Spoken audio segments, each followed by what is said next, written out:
amazing. You're a magician. Yeah. Yeah, absolutely amazing. I can't sort of say any more on that, really. It's just without sort of being lost for words. Hi all, ACDodd here, and welcome to another episode of On the Road Tuning with me, ACDodd. So, without further ado, I've got 3 cars for you. Let's get stuck in. Okay, so here we are down at TC Composites, and we've got a beautiful original 1275 Cooper S. Look at that, beautiful car.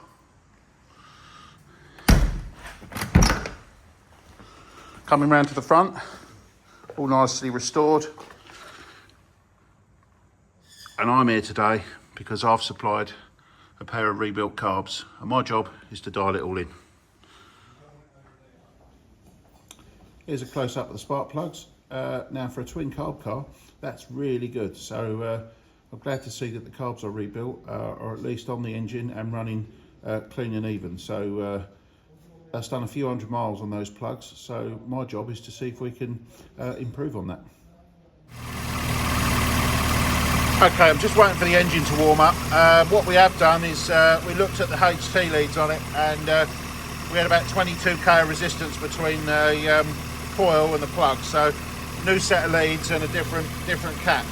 I think the owner's going to keep the original cap for when they shows the vehicle, because obviously it's original to the vehicle. So but in this case, if you want to have a classic that drives right, you've got to have the appropriate bits on there. So just starting the car and letting this one run, it was immediately obvious how much better it's running.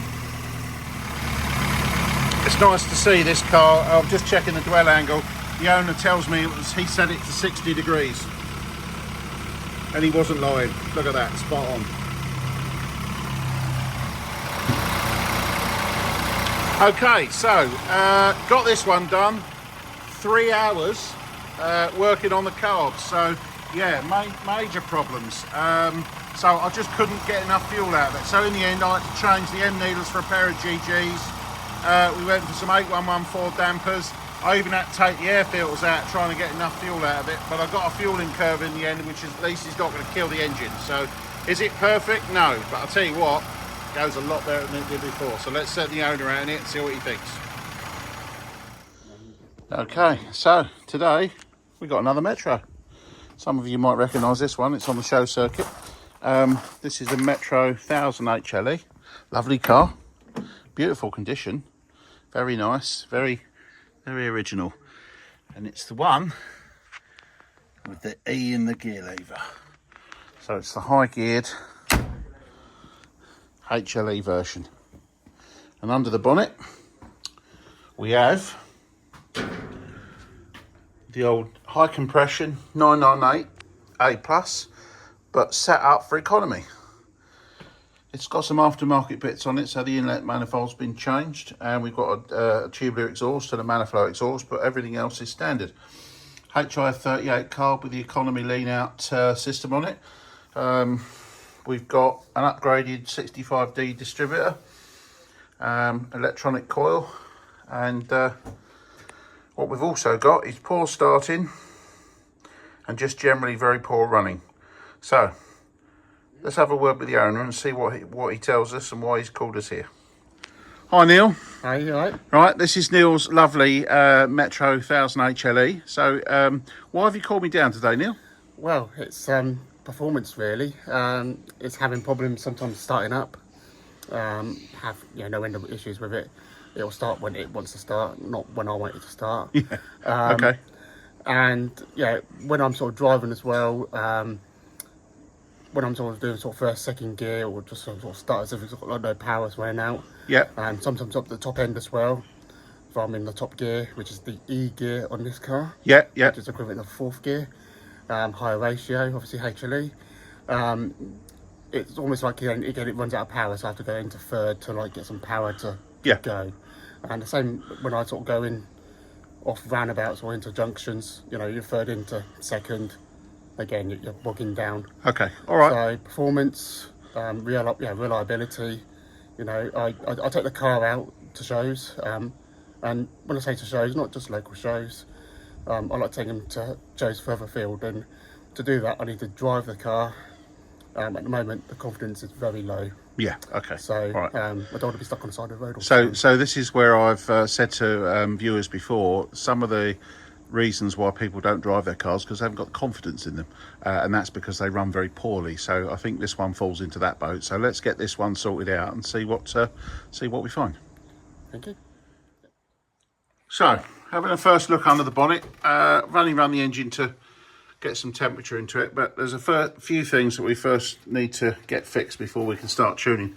One of which is it's still running the original ballast feed to the core, so we've got to put a ballast bypass on there to get the full power to the core, so we'll get that sorted out.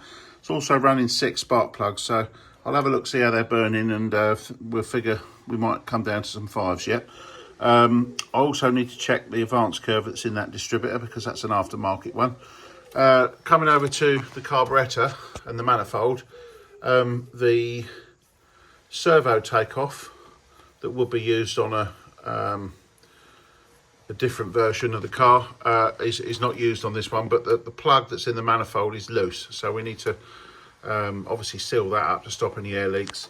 I also need to disconnect the economy bypass, so I'll get that changed. I also need to see what the filter is doing and see whether that's blocked or not. The piston damper is very free running, so it's providing virtually no acceleration enrichment. So again, we need to look at that, and that's even before we start tuning. So let's dig in and get it done. So where are we? Well, the distributor's out. The carburettor has got its bypass bungs on, so the engine's already improved. But now what we're doing is we're turning our attention to the Dizzy, which isn't that old, but unfortunately the vacuum unit's split, so we've got to change the vacuum. The advance curve in this distributor is slower than what I would call optimum, but because this engine is a high compression engine from a HLE, I'm actually going to leave it in there because I think that having one of my advance curves may be a bit aggressive for this engine. So we're going to just go with a new vacuum unit and use the existing curve. So thanks to Mini Spares for stocking these, means that I can do a sensible repair on the road and keep customers' cars running properly. So engine back together, got a new vacuum unit in the 65D Dizzy. That's all working. Got the engine timed in, got 10 degrees and about 30 full in, slow curve, which is okay I think, because this engine is very high compression. So moving on to the carb, we've got carburetor that seems to be reporting for duty, but we're a bit lean at 3000 revs. So I'm just going to take that needle out, see what's in there, have a little bit of an adjustment, and we'll go from there. Okay, so we had to do quite a bit of work in the end. I tried 5 different needles in the old carburetor. Unfortunately, that just wasn't cutting the mustard. So, on with a new ACDodd rebuilt carburetor. So we've got another HIF38 on there, and this one played the game straight out of the packet.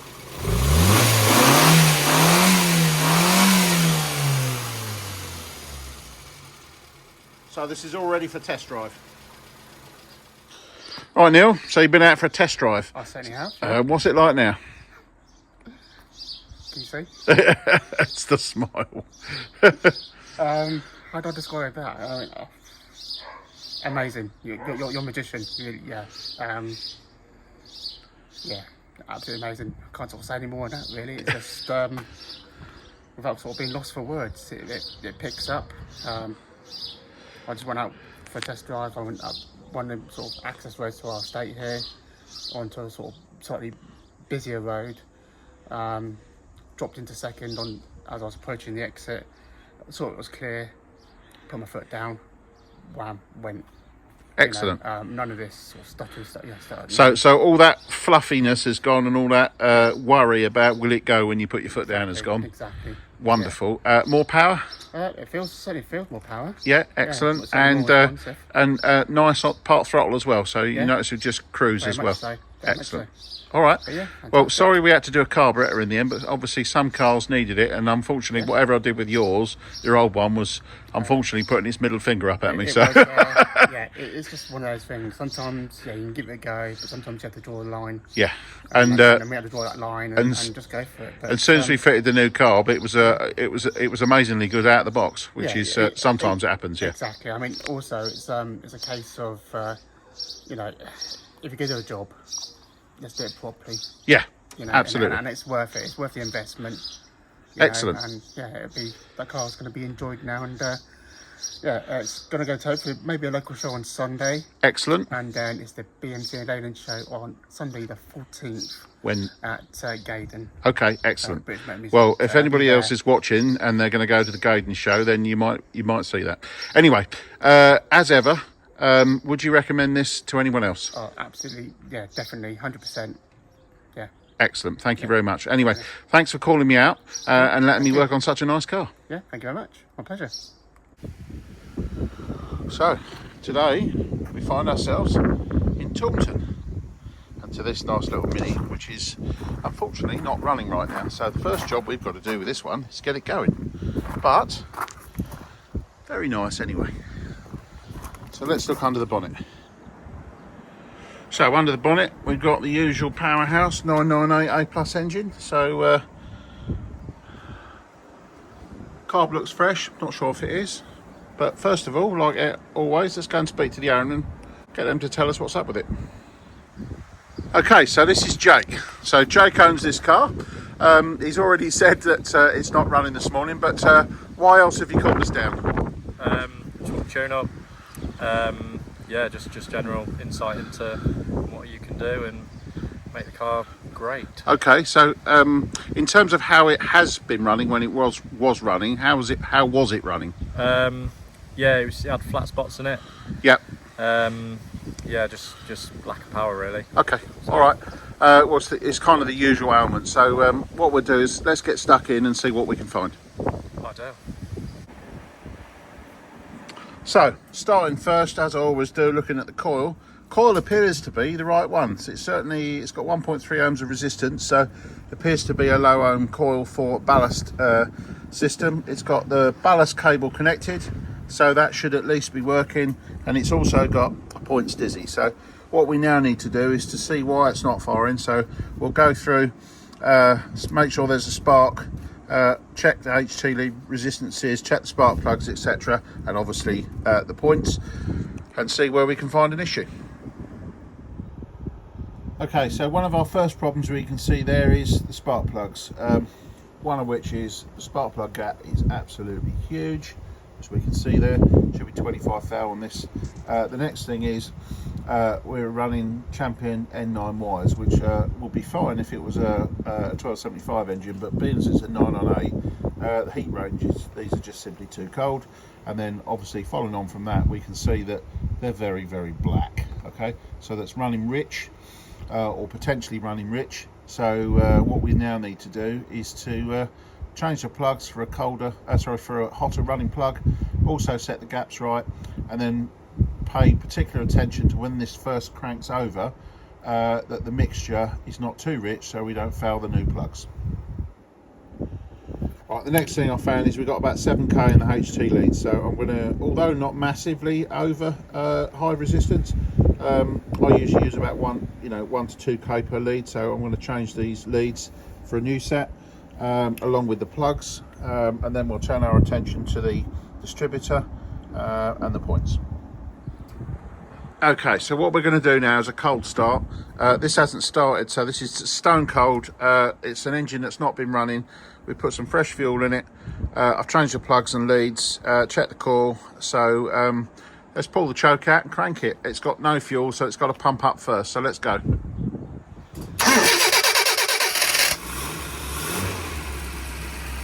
It's amazing what happens when you put new plugs and leads on.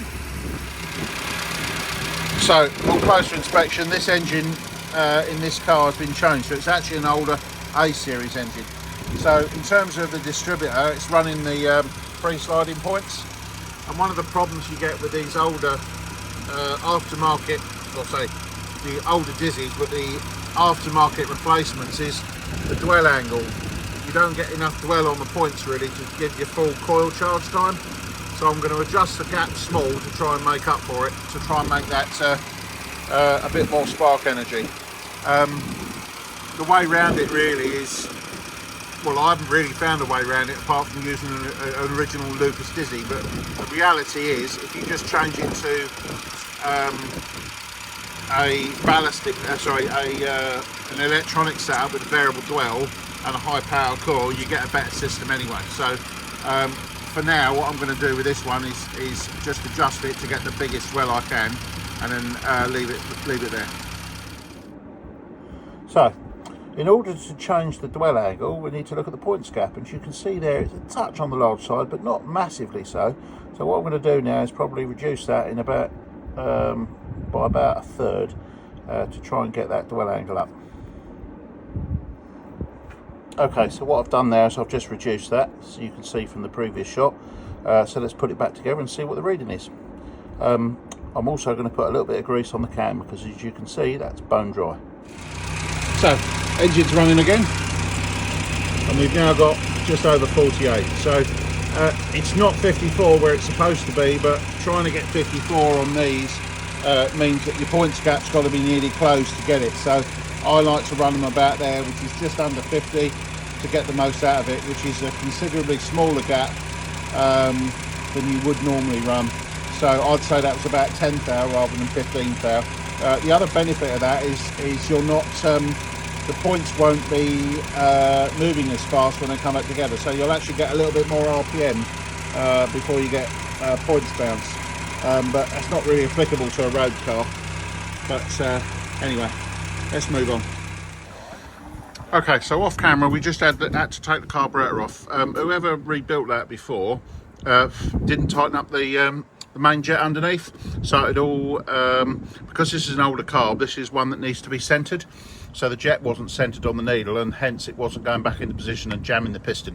So I've had to take that off, sort that out. I've now sorted that, and anyway, now I run the engine and I find that we've got 0.7 as soon as you touch the throttle. So I've now got to try and rein in the fuel in, and that might be an issue if the jet itself is warm because it's been running off center. So, engine's back running again. Needle selections, right. Carburetor's being problematic. It just wants to put far too much fuel in at 2,000 revs. So, I've had to go back to a standard needle, which is still a little bit rich at 2,000 revs, but I'm struggling to find anything leaner. So, anyway, point is, I've got the carburetor at least under control, way better than it was. I mean, we was in the as I arrived to the car, we was in the although running at about lambda 1 at idle, we were in 0.7s as I was throttling it all the way up the rev range, which is obviously what was causing the black plugs. So changing the needle for something much leaner, incidentally it had a number 6 needle, so changing it down to I think we've now got a GZ, which is more of a standard profile. We've managed to rein that in, and it's actually fueling pretty well, but I'm just going to drill the airbox now because it was a better fueling curve without the air filter on. So put the air filter on, which is a standard box, so I'm going to drill that now, and hopefully we'll be ready for a test drive. So undrilled airbox, let's get that back on. Okay, so we got this one running in the end. Little bit of modification. I had to file a couple of flats on the dampers to get the mixture where I wanted it with the thin oil, but we got there in the end.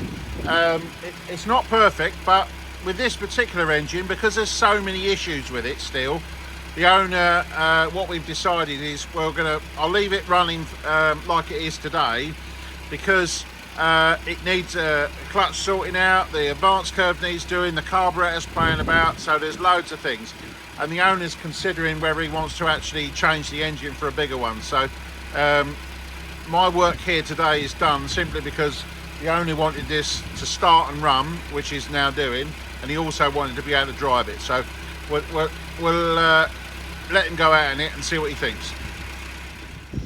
Okay, so Jake's been out in his car now. He's got a big smile on his face, which is promising. So, what's it like now? Great. That's it. We'll stop there. We'll stop the video there. All right. So compared to what it was before, obviously it had problems starting. So that's good now. Yeah, spot on. Excellent. Absolutely spot on. And what's it drive like now compared to what it was before? It's easier to manage.